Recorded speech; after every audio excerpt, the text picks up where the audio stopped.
ligoter. Aujourd'hui, nous allons donner la parole au nom puissant de Jésus.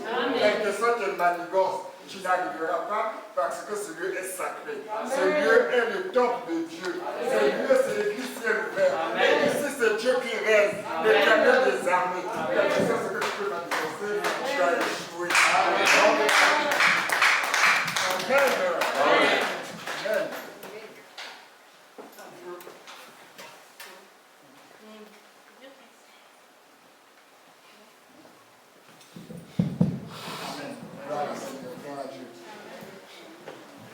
Bien-aimés, je vous aime tous au nom de notre Seigneur. Ça, c'est la véritable église ciel ouvert. Véritable, inébranlable. Ciel ouvert, c'est ceux qui sont aujourd'hui. Parce qu'on vient à la rencontre de notre Dieu. On ne vient pas rencontrer quelqu'un. Car celui qui t'a connu avant que tu puisses être né, c'est lui qui planifie tes jours, c'est lui qui est le maître de circonstances et du temps. Il ne le fait pas par rapport à quelqu'un, mais il fait par rapport à ta relation avec lui. Amen.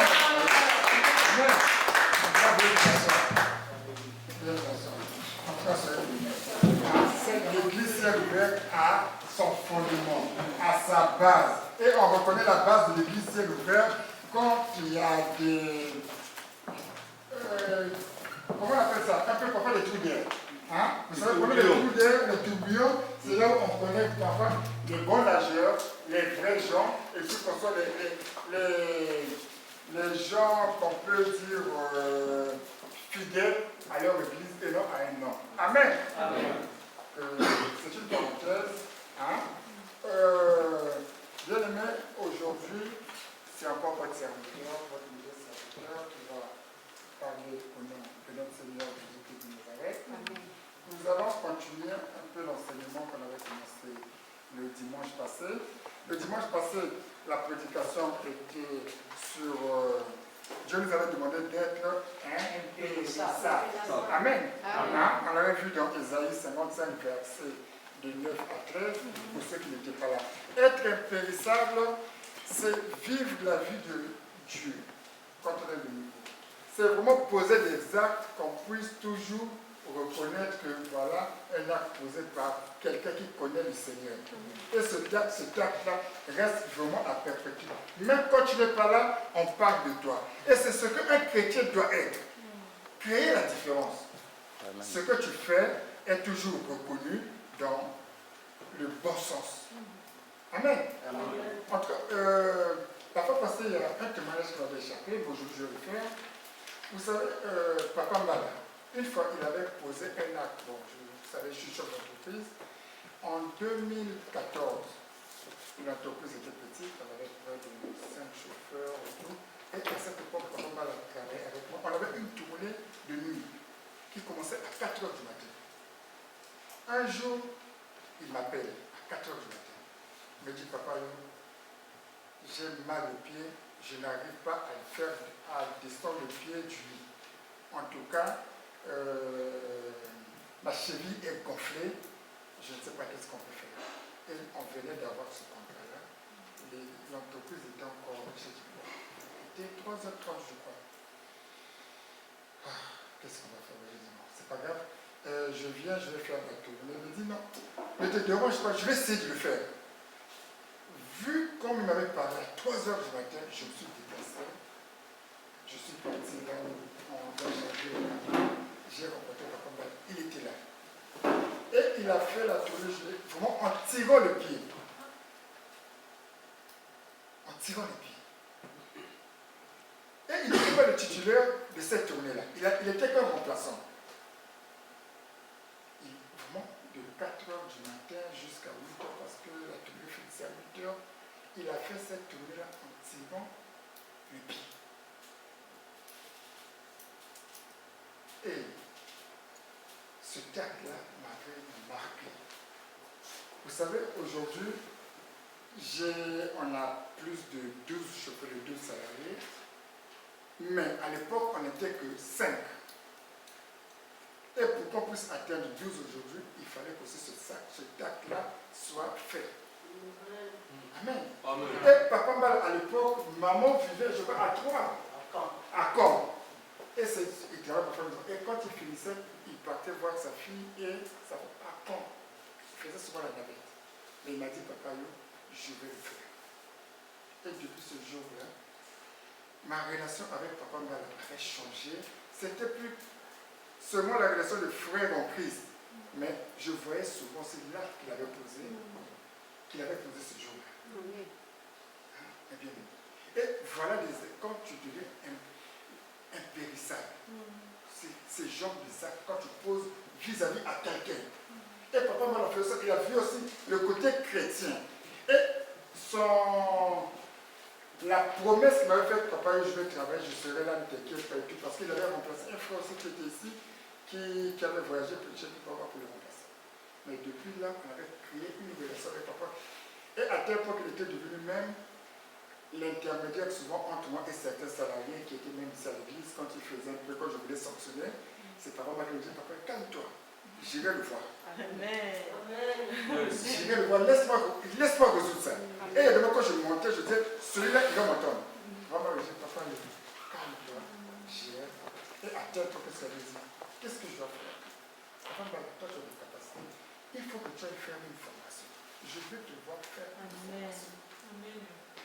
Je l'ai poussé. Et à cette époque-là, il y avait aussi un problème du permis. Il fallait qu'il change son permis. Il est allé faire, quand il a posé ces actes-là, dans la prière, il est allé faire son permis. En bout de 3 mois, je crois, 2 mois, il a eu son permis. Il s'est inscrit à l'auto-école. Au bout de 2 mois, il a fait la théorie et la conduite. Au bout de 2 mois, il a eu son permis. J'ai dit à papa, non, c'est pas fini. Il faut que tu puisses avoir un diplôme d'ici, une capacité professionnelle d'ici, une qualification. Et je lui pousse, on a discuté, tu arriveras. J'ai dit, papa, tu vois, comme tu as travaillé à Loalet, tu vois, les blancs qui sont à l'Olympique, ils ne sont pas plus intelligents que nous. Ce que tu nous faisais ici là-bas, vas-y. Il est allé faire une formation qu'on appelle le CACES, capacité de conduire d'un géant en sécurité et tout. Et il n'est plus manœuvre, il est technicien de conduite d'engin.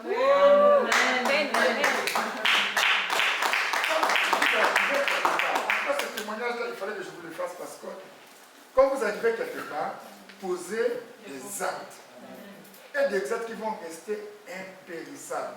On va se souvenir de vous. Comme moi je pensais à ça, quand j'avais expliqué le coup, et nous aussi, quand on demandait à Dieu, Dieu regarde. Eh bien, c'est ça, vraiment être un chrétien, savoir poser des actes, impacter. Que ton passage ne soit pas vain, quelque part. C'est ça un chrétien. Impérissable. Quel que soit le temps, quel que soit ce qu'on peut te dire, tu sais quels sont tes objectifs, tu avances.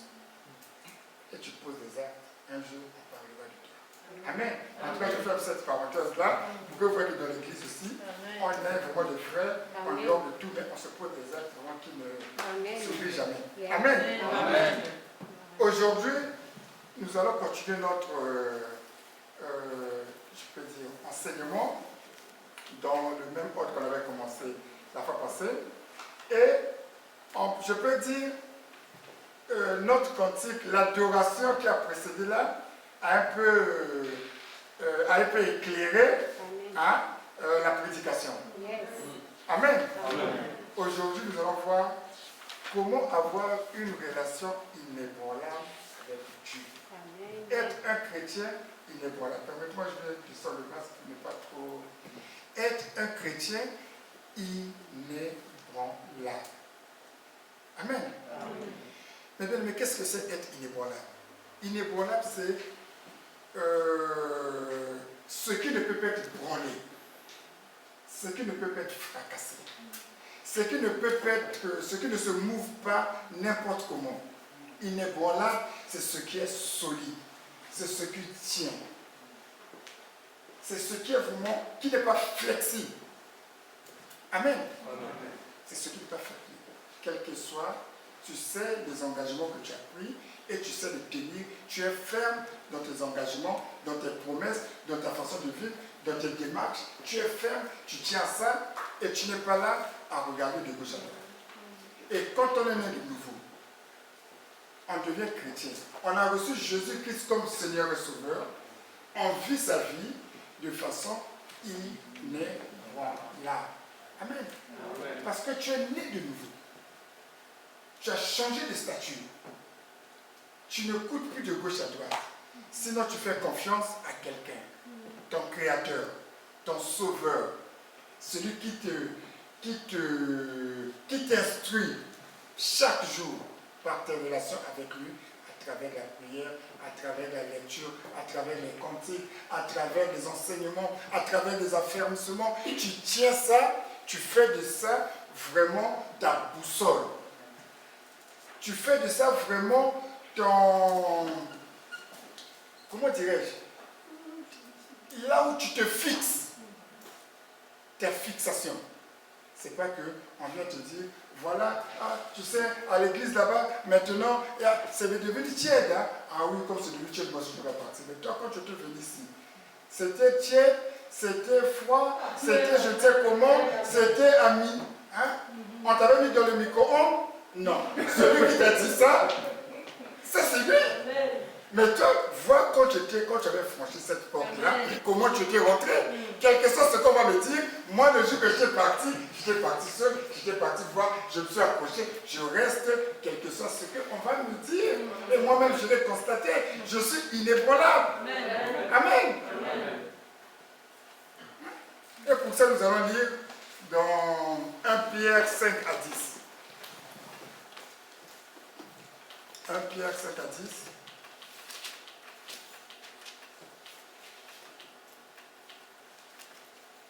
Qui a trouvé 1 Pierre 5 à 10. Maman est venue. Oui, 1 Pierre 5, verset 10. 1 Pierre 5, verset 10. Amen.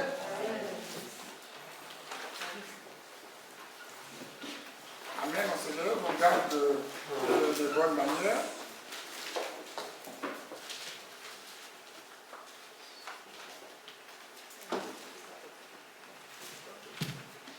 Amen. Tu peux lire? Je lis la parole de Dieu. Amen. 1 Pierre 5, 10. Le Dieu de toute grâce qui vous a appelé en Jésus-Christ à sa gloire éternelle, après que vous aurez souffert un peu, vous avez un peu de temps, 1 Pierre 5, oui, 1 Pierre 5. Oui. Un peu de temps, vous perfectionnera lui-même, vous affermira, vous fortifiera et vous rendra inébranlable. Amen. Amen. Vous pouvez vous asseoir. Je vais lire encore au nom de Dieu. Le Dieu de toute grâce, qui vous a appelé en Jésus-Christ à sa gloire éternelle, après que vous aurez souffert un peu de temps, vous perfectionnera lui-même, vous affermira, vous fortifiera et vous rendra inébranlable. Amen. Mais bien aimé, avec la parole de Dieu, on ne triche pas. La parole est claire. Quand tu lis la parole, tu es né de nouveau, il faut souvent venir à la source. Chercher dans chaque situation, qu'est-ce que Dieu dit? Qu'est-ce que Dieu m'a parlé? Il a bien dit, le Dieu de toute grâce qui vous a appelé. Il parle à une personne, à toi seul. Il ne parle pas à une multitude. Qui vous a appelé? Donc c'est Dieu qui t'a appelé. Donc tu regardes ta relation avec Dieu. Comment vivre avec Dieu? Comment affronter les situations avec Dieu et non avec toute ta bonne, toute ta clique, permettez-moi l'expression. Tu regardes ta relation, c'est Dieu qui t'a appelé. Et il sait que dans la vie, tu peux passer par des tourbillons, par des problèmes. Nous, les enfants de Dieu, ou le chrétien, généralement, quand on a des problèmes, surtout les chrétiens faibles, on oublie la parole de Dieu. On oublie Dieu et on croit maintenant plus à notre capacité que à ce que Dieu t'a dit ou à ta relation avec Dieu. Dès que tu as un problème, les gens qui sont parfois faibles, spirituellement. Dès qu'ils ont problème, c'est tout le monde qui le sait. Tu vois même à sa façon de s'habiller, tu dis, hier elle était bien. Toi, hier elle était bon, il est bon. Moi, je dis, ah, mais tu sais, ces derniers jours, mon fils, mon bête, un tel, et tout, tu commences à tout raconter, chose que je dois mettre. Est-ce que tu as besoin de t'exposer comme ça, alors que Dieu, il sait qu'il y aura des moments où tu vas traverser des problèmes, mais toi, dans cette traversée-là, sois ferme dans ta façon d'être. Je suis chrétien, j'ai un Dieu qui ne fléchit pas, qui n'est pas flexible, quel que soit ce problème-là, ça ne peut pas me dominer, ça va passer, le problème n'est pas éternel, il n'y a que Dieu qui est éternel. Amen. Il n'y a que Dieu qui est éternel. Chaque problème a une solution. On a créé des problèmes pour qu'il y ait des solutions. On a fait des solutions parce qu'il y a des problèmes. Et c'est un peu de faire cette réaction-là. Il y a des solutions parce qu'il y a eu des problèmes.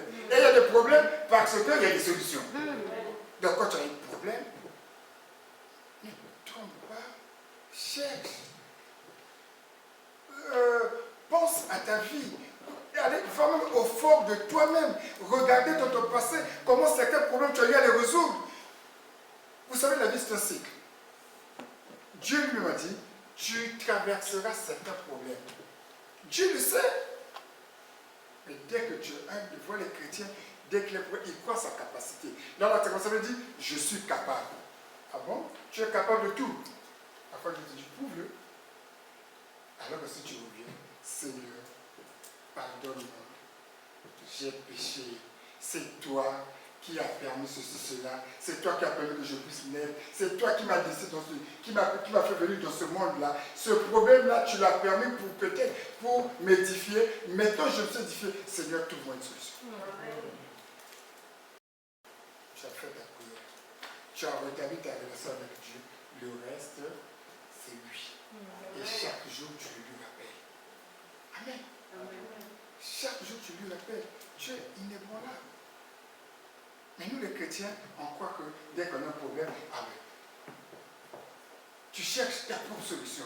Oh, mais tu sais, oh, ben les papiers, c'est facile. Mais si tu veux que tu arrives en France, tu trouves une femme, une française, là, tu achètes le plus. Avant, tu trouves les papiers. Quand tu fais ça, parfois, tu achètes des problèmes. Il y a des gens qui sont les plus des pensions alimentaires, des enfants qui ne sont pas les leurs. Il y a des gens qui payent les pensions alimentaires des enfants qui ne sont pas les leurs, mais c'est ton nom qui est là. Tu as acheté des papiers, mais tu achètes tous les problèmes. Mais si Dieu il n'est pas là, moi, je fais confiance à mon Dieu qui m'a fait venir en France. Il sait ma vie. Moi, j'avais laissé maman Estelle en France, au Congo. Avant de partir, on avait parlé. Il m'a dit, écoute, moi, je préfère que tu ailles en France. Et va en France. Si Dieu veut, je te suivrai. Tu me fais venir. Et je suis venu. Je suis resté. Là, on a préparé l'arrivée de maman Estelle. Maman Estelle est venue. Elle a eu des papiers avant moi. Moi qui étais déjà en France, elle a eu des papiers avant moi. Elle a eu la nationalité avant moi. On n'a pas fléchi. Oui. Et nous allons voir ça, hein, ce que je dis là dans la Bible. Hein, trois personnalités de la Bible. On a la personnalité d'Abraham. Abraham, le père de la foi, le père de la multitude. Voici un monsieur qui était avec Sarah, son épouse. Pendant longtemps, il ne concevait pas. Ce couple avait des problèmes, mais ils n'ont pas fléchi. Ils n'ont pas cherché de gauche à droite. Ils étaient toujours unis. À tel point que même Sarah dit, vraiment, avec tout ce qu'on a tout le passé, je ne veux pas que ta famille toujours vienne à la maison, dire, ah, tu sais, dans cette maison, on ne casse pas les verres. Ah, tu sais, dans cette maison, on n'a jamais vu préparer la layette. Ah, tu sais, vraiment, je te dis, s'il te plaît, Abraham, va même avec notre servant, fais un enfant, pour que même quand ta famille viendra, ils voient un bébé s'amuser dans la cour, qui me laisse tranquille. Nous, Dieu, on s'aime. Mais eux, ils nous mettent vraiment la vie mal à l'aise. Amen. Abraham aimant sa femme, il a hésité et tout. Mais entre eux, il y avait un amour. Entre eux, il y a un amour. Toi, tu viens. Toi, on m'a dit que tu tu as mal parlé à ma maman. Hein? Tu sais, ma maman, il m'a porté pendant 9 mois de le ventre. Je n'aime pas qu'on blague avec ma maman. Oui, ta maman t'a porté devant 9 mois de le ventre. Mais la femme, elle a porté tes enfants pendant 9 mois de le ventre. Est-ce que tu as écouté sa version? Mais peut-être ta maman est venue pour ouvrir le congélateur. Ta femme a dit, ah maman, écoute, ces derniers temps, c'est un peu dur à la maison. N'amène pas, ne prends pas parce que nous-mêmes, on ne sait pas le mois prochain. Et ta maman va appeler sa fille qui va dire, j'étais parti là-bas, on m'a refusé à manger, la femme là, qu'est-ce qu'elle pense? Et la fille t'appelle, ta soeur, toi tu es au bureau, ah bon? C'est ce qu'elle va m'entendre, c'est là que je vais arriver à la maison. Mon frère, sois inébranlable, viens calmement. Écoute la version de ta femme. Non, maman était venue, je lui ai dit, maman, nous-mêmes vraiment on n'a rien. Dès qu'on aura la possibilité, on va faire quelque chose pour toi. Si tu écoutes que ta femme a raisonné comme ça t'apaise. Au lieu vraiment de ronguer, alors que c'est ta femme. Vous êtes à deux. Abraham et Sarah, ils étaient à deux. Amen. Ils ont vécu à deux. À tel point que Sarah, même avec sa noblesse, son hospitalité, en servant l'homme de Dieu qui passait devant elle à tout moment, elle lui même ses problèmes, elle a eu gain de cause. Après combien d'années? Dieu a dit, les problèmes, vous les aurez, mais je vais vous fortifier pour vaincre ces problèmes. Abraham, il a eu gain de cause. Après combien d'années? Il a eu Isaac. Mais quand il a dit, Dieu le tente encore, donne-moi ton fils. L'unique fils. Peut-être pour toi c'est la maladie. On n'a pas regardé. Il a dit, bon, on va la montagne. Et c'est là où Dieu opère ses miracles. Abraham est venu aujourd'hui le père de la foi. Le père d'une nation multitude. Parce que ses descendants ont donné. Donc il y a un côté qui est allé vers les Juifs et de l'autre côté ils sont partis vers les Arabes. Aujourd'hui, comme vous écoutez souvent les guerres entre ces deux peuples. C'est ça. Abraham est aimé et du côté des Juifs et du côté des Arabes.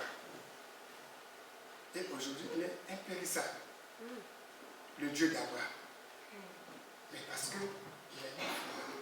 il est bonable.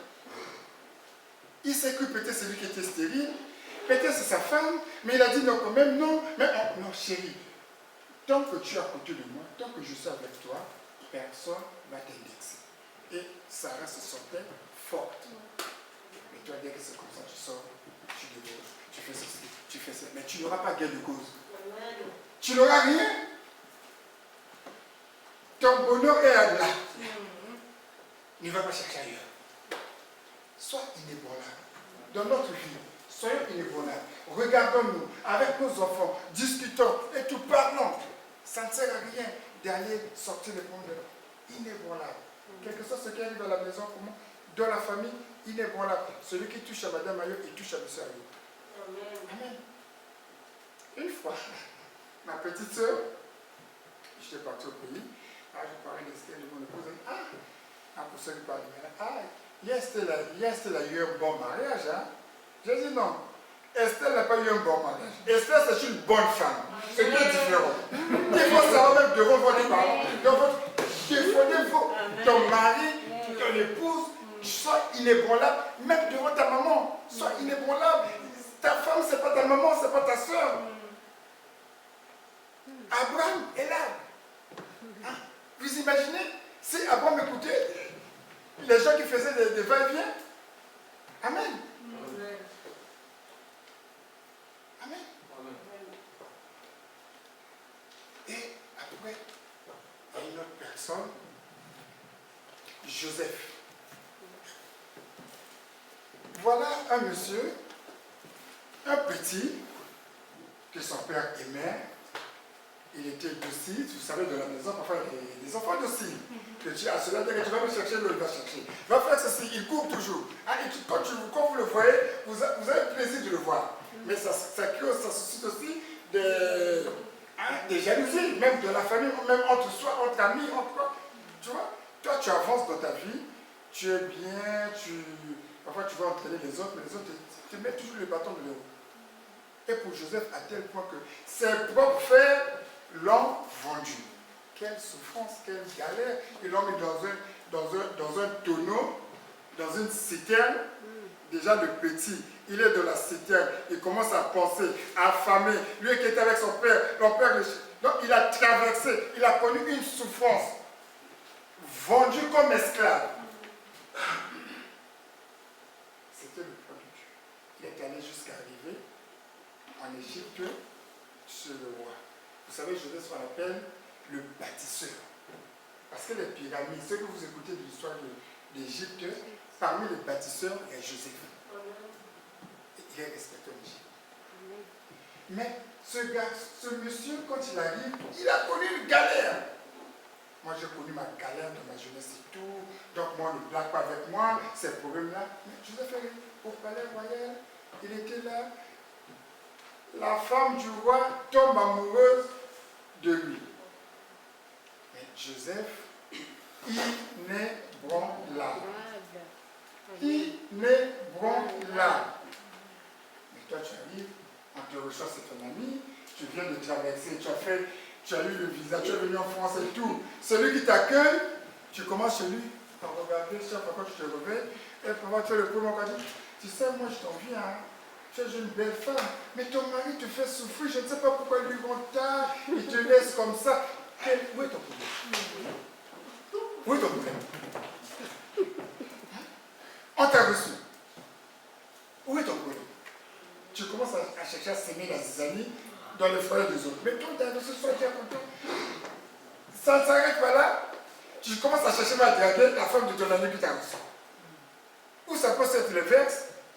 Ton ami te présente son mari, son copain, tout, son fiancé, toi, tu commences à, il fallait que ça soit moi à ma place.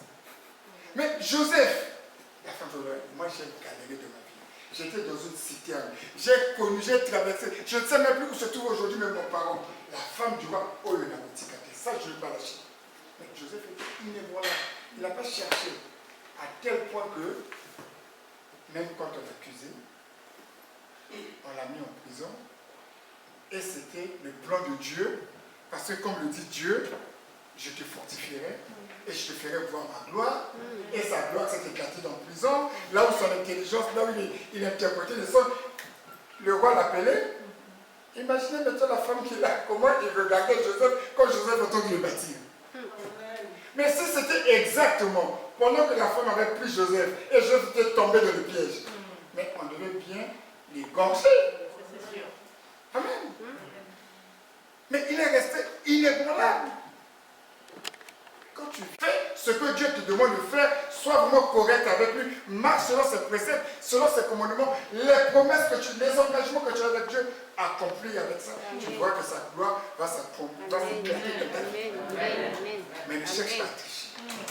Ne cherche pas à tromper Dieu. Ne crois pas plus à tes capacités qu'aux capacités de Dieu. Qui peut faire plus que Dieu dans sa vie? Personne. Personne. Si tu es malade, si tu as un problème, fléchis les genoux, médite, prie et tout. Amen. Mais évite d'être de la convoitise. Si Joseph avait manifesté vraiment sa vie par la convoitise, il ne serait pas le premier ministre en Égypte, il ne serait pas le bâtisseur, il ne le serait pas son oncle qu'il a laissé.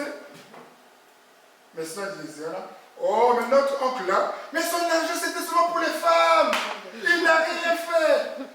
Voilà monsieur Périssard. Il n'a rien. Oh, mais ses enfants sont en train de souffrir là. Mais est-ce que c'est mon problème? Qui n'a jamais écouté ça? Moi-même, j'avais dit, mais notre oncle. Mais je vous assure, à l'époque, ah non. Et qu'est-ce que vous avez laissé à vos progénitures? Les injures. Vous avez laissé à vos progénitures cette tâche-là. Et toi, tu es chrétien. Nul. Tu as vécu une vie. Mes enfants ne vivront pas la vie que moi j'ai vécue. Mes enfants ne vivront pas la vie que moi j'ai vécue. Si aujourd'hui j'ai galéré, c'est pour qu'eux soient heureux. Ça sert à mon argent, c'est mon argent. Vous faites un effort pour tout. Non. Fais un effort, mais aussi pas. Joseph, quand il est arrivé à être là où il était, il n'a pas regardé que ses frères l'ont fait souffrir. Au frères, il les a aidés. Et c'est ce qui a fait que quand les enfants d'Israël sont arrivés en Égypte, c'est à travers Joseph. Amen. Amen. Et il est impérissable. Joseph, il est impérissable. Il était imbattable, impérissable.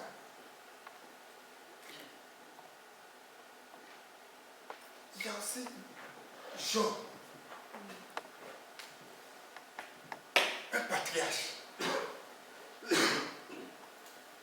riche, qui pouvait se dire, moi, j'ai besoin de personne parce qu'il avait tout tel que la Bible explique, tel que la Bible dit. Mais Dieu, dans son plan, il a essayé, il a permis que le diable puisse tenter Job, comme c'est écrit dans les Écritures. Mais pendant la maladie, la traversée du désert de Job, en aucun moment, Job a cherché à injurer Dieu. En aucun moment, il a cherché à faire les choses à sa façon. En aucun moment, quand tu avais dit, tu sais, avec ta maladie, là, ton mandat, là, on va t'amener chez une maman là, qui est au fond du village, celle-là, elle va seulement te laver, tu sais, là-bas, tu amènes seulement la bougie, le parfum et tout, tu vas là-bas, tu vas laisser toute ta fécondité. Tu vas là-bas, tu vas vendre ta progéniture.